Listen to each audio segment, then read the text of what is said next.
गांव की बहन में। फूलमती काकी, अंजलि दीदी के लिए शहर से फोन आया है, जल्दी से भेजो दुकान पे, नहीं तो फोन कट जाएगा। हाँ हाँ बेटा, अभी भेजती हूँ। अंजलि बेटा, तेरे लिए शहर से फोन है, सब काम छोड़ के जल्दी जाके सुन ले, नहीं तो फोन कट जाएगा। हाँ माँ, अभी जाती हूँ, जरूर मीनाक्षी दीदी का फोन आया होगा। हाय अंजलि। नमस्ते दीदी, मेरा मतलब हाय, कैसी हो आप? यहाँ तो सब ठीक है। मामा मामी कैसे हैं? तू कैसी है? मेरे तो एग्जाम्स होने वाले हैं, हर रोज कॉलेज जाना पड़ता है, lectures, extra classes, private coaching. ओ मैं तो इतना थक जाती हूँ, क्या बताऊँ। आपकी कॉलेज वाली बहन जी आपको इतना पढ़ाती है, तो घर कब जाती हैं आप दीदी? अरे नहीं नहीं, ये सब सिर्फ मेरी प्रोफेसर नहीं पढ़ाती, मैं अलग से दूसरे टीचर्स के पास भी पढ़ने जाती हूँ। दीदी फिर तो आप बहुत थक जाती होगी ना, आप ना पैदल मत जाया करो, टांगा ले लिया करो दीदी। नहीं मेरी भोली बहन, ना मैं पैदल जाती हूँ, ना ही यहाँ टांगा मिलता है, मैं बस से जाती हूँ और थोड़ी दूरी के लिए रिक्शा ले लेती हूँ। सच्ची? वहाँ पर टांगे नहीं बस चलती है? वाह, वो भी हर रोज? हमारे गांव में भी बस आती है, दिन में 2 बार। यही तो खास बात है शहर की, यहाँ बसें पूरा दिन दौड़ती हैं सड़कों पर, और सिर्फ बसें ही नहीं, कार, स्कूटर और ट्रक भी, और तो और थोड़ी दूरी पर तो हवाई जहाज भी है, जहाँ से हवाई जहाज आसमान में उड़ते हैं। अच्छा दीदी, मैं फोन रखती हूँ, बुआ जी फूफा जी को मेरा नमस्ते कहना। हाँ माँ, हम लोग शहर में क्यों नहीं रहते? बुआ जी, फूफा जी और मीनाक्षी दीदी तो शहर में ही रहते हैं। अरे क्योंकि तेरे बुआ जी की शादी शहर में हुई थी, इसलिए बेटा। शादी से पहले वो भी तेरे पापा और दादा दादी के साथ गांव में ही रहती थी। तो फिर बा, मुझे शहर भेज दो ना, मैं भी शहर देखना चाहती हूँ। इतनी बार मीनाक्षी दीदी से शहर के बारे में सुन चुकी हूँ, अब मैं भी वहाँ जाकर देखना चाहती हूँ। बस आप मुझे शहर भेज दो। ठीक है, इस बार गर्मियों की छुट्टियों में कुछ दिन रह आना शहर, अपनी बुआ के घर। अब तो खुश ना? हाँ माँ, बहुत खुश।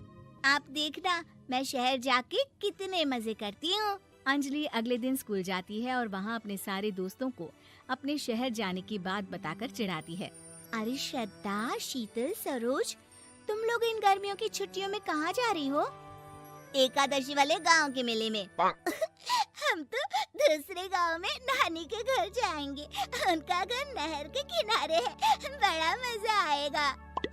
हम इस बार कहीं नहीं जा रहे, बल्कि हमारे घर में रहने के लिए मेहमान आएंगे। और तू? अरे मेरा क्या है, मैं तो बस पास वाले शहर जा रही हूँ, अपनी बुआ जी के घर, वहीं रहूंगी कुछ दिन। तुम लोग चिंता मत करना, मैं चिट्ठी लिखूंगी तुम सबको वहाँ से। पापा मुझे तो चक्कर आ रहे हैं, जी घबरा रहा है। बेटा शहर आने की जिद भी तो तूने ही की थी, अब पहली बार बस में चढ़ी है तो यही होना था, भुगतो अब। अरे मामा जी, अंजलि, आप लोग आने से पहले बता तो देते, मैं लेने आ जाती बस स्टैंड तक। आओ आओ भैया, आओ बेटी अंजलि। माँ बुआ जी कैसे हैं वहाँ, और भाभी कैसी हैं? सब ठीक है, बस अंजलि जिद कर रही थी कुछ दिन आप लोगों के साथ रहने की, सो छोड़ने आ गया।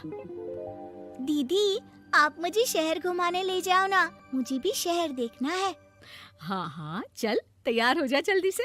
अंजलि तैयार होने जाती है और कुछ देर बाद जब बाहर आती है तो अरे ये क्या कर दिया तूने, मार्केट तक ही तो जाना है, इतनी डार्क रेड लिपस्टिक, इतने बड़े बड़े झुमके और चूड़ियां और चेहरे पर इतना सारा पाउडर।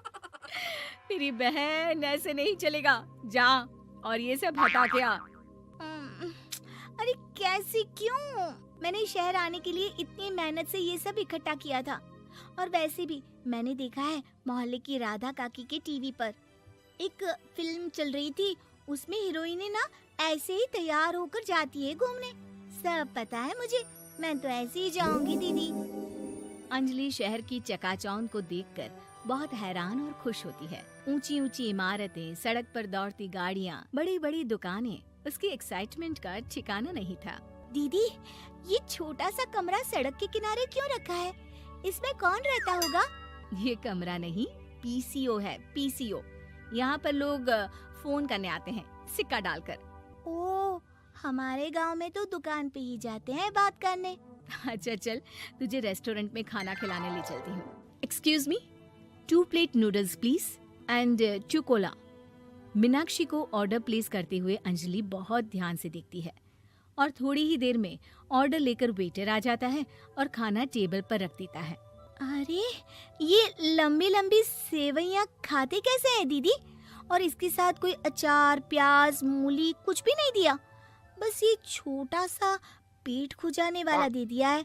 गांव में तो छोटे छोटे चावल ही होते हैं जो कि हाथ से ही खा लेती हूँ। अब इसे कैसे खाऊं दीदी? एक्सक्यूज मी, एक चम्मच प्लीज, और लिटिल प्याज और अचार और मूली और एक गिलास मट्ठा, वो बाद में। हाँ, अब ये सब सुनकर आसपास बैठे लोगों को हंसी आ जाती है।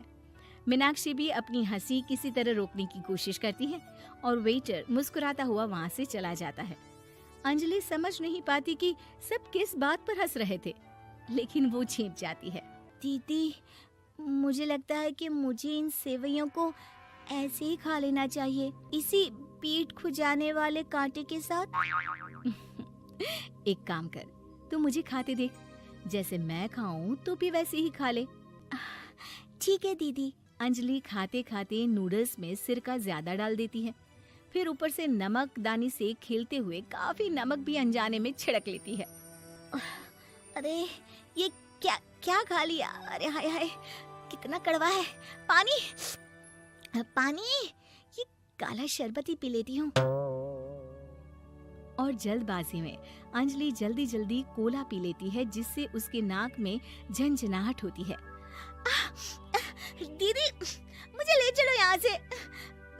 मैं ये सब शहरी खाना नहीं खा सकती। अब शर्म के मारे मीनाक्षी अपनी बहन को वापस घर ले जाती है और कहती है कि देख अंजलि, माना कि शहर और गांव एक दूसरे से बहुत अलग हैं, लेकिन इसका मतलब ये नहीं कि हमेशा शहर ही बेहतर हो और उस वजह से हमें वो सब करना पड़े जो हम नहीं कर सकते। शहर में सहूलतें तो हैं ही, पर चुनौतियां भी हैं। हम जहाँ भी रहें, हमें कभी अपने आप को कम या ज्यादा नहीं समझना चाहिए। और किसी भी नई जगह में ढलने में समय लगता है, उसके लिए तुम्हें दूसरों की नकल करने की कोई जरूरत नहीं है। बेटा, घूम लिया शहर या अभी और घूमना है? नहीं पापा, मैं अपनी गलती समझ गई हूँ। आप गांव ही ले चलिए मुझे।